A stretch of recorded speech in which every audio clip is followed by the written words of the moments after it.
नागपुरात एनआयटीच्या lease भूखंडांवरील ground rent करावर आकारलं जाणारं शास्ती व्याज माफ करण्याचा प्रस्ताव एनआयटी संचालक मंडळाच्या बैठकीत मंजूर करण्यात आला।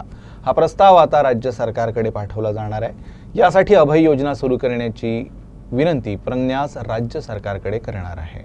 नागपूर सुधार प्रन्यासकडे भाडे तत्वावरील लाखो भूखंड आहेत। यावर 2% वार्षिक भूभाडं आकारलं जातं।